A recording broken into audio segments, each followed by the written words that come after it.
அமைச்சரவையில் உதயநிதிக்கு 3ஆம் இடம் வழங்கப்பட்டிருக்கிறது. அண்மை செய்தியாக நாம் பார்த்துக் கொண்டிருக்கிறோம். சமீபத்தில் துணை முதலமைச்சராக பதவியேற்றுக் கொண்ட உதயநிதி ஸ்டாலினுக்கு 3வது இடம் கிடைத்திருக்கிறது. முதலமைச்சர் மு.க.ஸ்டாலினுக்கு அடுத்த இடமான 2வது இடத்தில் நீர்வளத்துறை அமைச்சர் துரைமுருகனுக்கும் 3வது இடத்தில் உதயநிதிக்கும் இடம் வழங்கப்பட்டிருக்கிறது.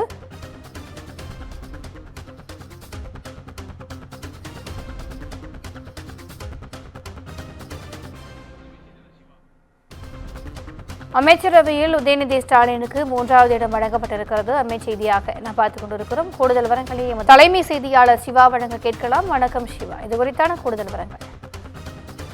திவ்யா, தமிழக அமைச்சரவையில நேற்றைய தினம் மாற்றம் செய்யப்பட்டு புதிதாக 4 அமைச்சர்கள் பதவி பிரமாணமும் ஏற்றுக்கொண்டிருக்கக்கூடிய நிலையில தமிழக அமைச்சரவையில அமைச்சர்களுடைய இடங்கள் இந்த தரவரிசை என்பது இடமாற்றம் செய்யப்பட்டிருக்கிறது. முதலமைச்சர் மு.க.ஸ்டாலின் வழக்கம் போல முதலிடத்திலும் 2ஆம் இடத்தில் வழக்கம் போல மூத்த அமைச்சராக இருக்கக்கூடிய துரைமுருகனும் அப்படியே இருக்கின்றனர்.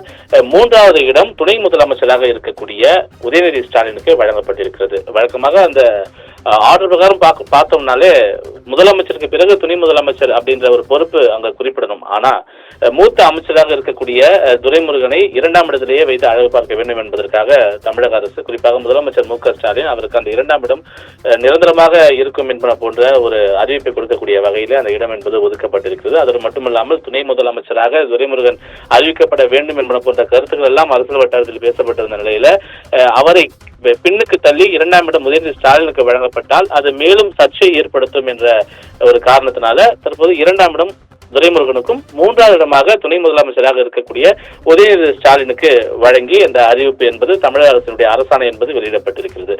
அது மட்டுமல்லாமல் அடுத்தடுத்த இடங்கள்ல மூத்த அமைச்சர்களாக இருக்கக்கூடிய நேரு 4ஆம் இடம், பெரியசாமி 5ஆம் இடம், இலாக்கா மாற்றம் செய்யப்பட்டிருந்த வனத்துறை அமைச்சராக தற்போது இருக்கக்கூடிய பொன்முடி 6வது இடம், அதே போன்று பொதுப்பணித்துறை அமைச்சராக இருக்கக்கூடிய ஏவாவேலு 7வது இடம், அடுத்தடுத்த வரிசைகள்ல பன்னீர்செல்வம், KKSSR ராமச்சந்திரன், தங்கம் தென்னரசு, ரகுபதி போன்றவரெல்லாம் தொடர்ந்து அடுத்தடுத்த இடங்களை பிடித்திருக்கிறார்கள்.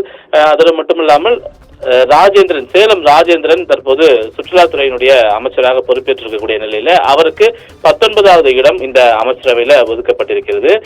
அதே போன்று 15 மாதங்கள் சிறைவாசத்திற்கு பிறகு தற்போது மீண்டும் அமைச்சராக இருக்கக்கூடிய செந்தில் பாலாஜிக்கு 21வது இடம் ஒதுக்கப்பட்டு அவருக்குரிய துறைகள் இந்த அரசாணையின் மூலமாக குறிப்பிடப்பட்டிருக்கிறது. அதே போன்று உயர்கல்வித்துறை அமைச்சராக புதிதாக பொறுப்பேற்றிருக்கக்கூடிய கோவி செழியனுக்கு 27வது இடமும், ஆவடி SM நாசருக்கு 29வது இடமும் ஒதுக்கப்பட்டிருக்கிறது. ஒட்டுமொத்தமாக தமிழக அமைச்சரவையில 35 அமைச்சர்களுக்கான இந்த தரவரிசை பட்டியல் என்பது தற்போது வழங்கப்பட்டிருக்கிறது. அதில் முதலிடத்தில் முதலமைச்சர், 2வது இடத்தில் துரைமுருகன், 3வது இடத்தில் துணை முதலமைச்சர் உதயநிதி ஸ்டாலின் போன்றவருடைய அந்த தரப்பட்டியல் என்பது தற்போது வெளியிடப்பட்டு அரசாணை மூலமாக தமிழக அரசு அதிகாரப்பூர்வமாக தெரிவித்திருக்கின்றது. திவ்யா,